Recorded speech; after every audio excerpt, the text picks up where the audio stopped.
Gauri Suryavanshi S मराठीमध्ये आपलं स्वागत। वळूया आजच्या बातमीकडे। होरायझन अकॅडमी दिंडोरी येथे आंतरराष्ट्रीय विज्ञान दिवस उत्साहात संपन्न।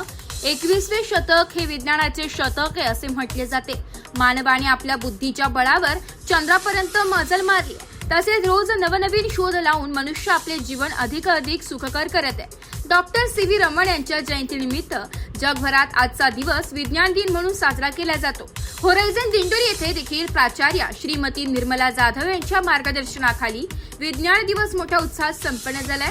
शाळेतील विज्ञान शिक्षिका कावेरी चव्हाण, पायल शिंगवी, प्रियंका धुमणे यांनी माती विरहित शेती, प्रकाशाचे परिवर्तन, पदार्थांच्या विविध अवस्थेत निर्माण होणारा ध्वनी, रॉकेट, बलून इत्यादी प्रयोग करून विद्यार्थ्यांना विज्ञानाचे महत्त्व सांगितले।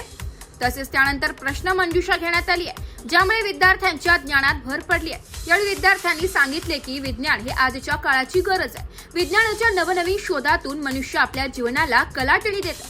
त्यानंतर विद्यार्थ्यांनी बनवून आणलेल्या विज्ञान मॉडेलचे प्रदर्शन भरवण्यात आलं। यामध्ये विद्यार्थ्यांनी वेगवेगळ्या प्रकारचे मॉडेल तयार केलेले होते।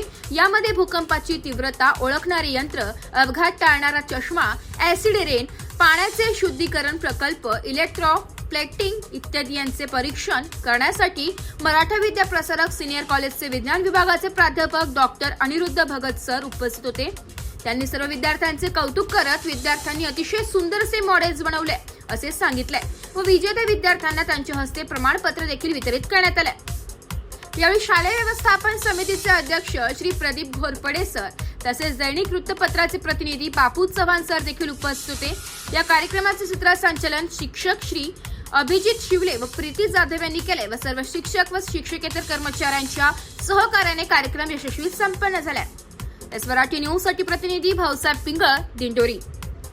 अशाच नवीन ताज्या घडामोडी जाणून घेण्यासाठी आमच्या एस मराठी न्यूज चॅनलला लाईक करा, शेअर करा, सबस्क्राईब करा आणि बेल आयकॉनला क्लिक करायला विसरू नका।